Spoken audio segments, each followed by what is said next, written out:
دوو بێ ئەوە بەدێ زموری چەند دەری پێم برێ ئەمن بەنگلادێشی بەس ئەوڕۆ تۆپانی هەیە ریال مادرید بەرسۆنا ئەمن خۆش دێ ریال مادرید چوامینی ئەمباپی والله بە قورآن ئەس لێ ریال باتەوە بۆڵێ جانەکەم ئەزێ چەند گۆلی بکە ریال 3-0 باش بوو ریال مادرید 3 ئەو بەرسۆلۆنا 0 ئەوە باش بوو ئەوها ئینشاءالله ئەوڕۆ تا ئەو هەی دێبی ئینشاءالله لە هەموو گەمەچی پێش بە خێراتی کەناڵەکەتان دەکەم لە هەموو گەمەچەمە گەما هەبی دەری دەبینەوە ئەوجا ئاخیریش دەگرێتەوە سەر لاعیبەکە لە دوای سیاری ریال مادرید دۆڕاوە بەرامبەر بەرشلۆنا ئەم شەو پێشبینیەکە ئەو شەو ناو بەرشلۆنە ئینشاءالله دەبینەوە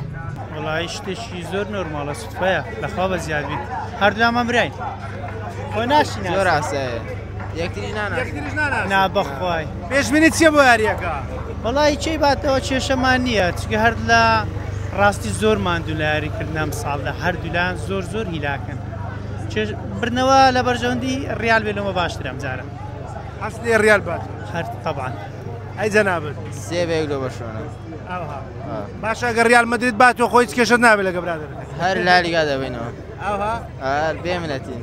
پێشبینیەکەم سێ بێک ریال لێ باتەوە پێشبینی جەنابەت وەڵامی دەرێم تەعادولە دوو بە دوو هاندەری ریال مادریدیشی پێشبینی دوای تعادل دەبێت بۆچی ئەخە گەمەکە بەقوەتە و گەمەی ئاخیرەمینە یعنی هەرچێ باتەوە دەوریەکە هەلۆ بێت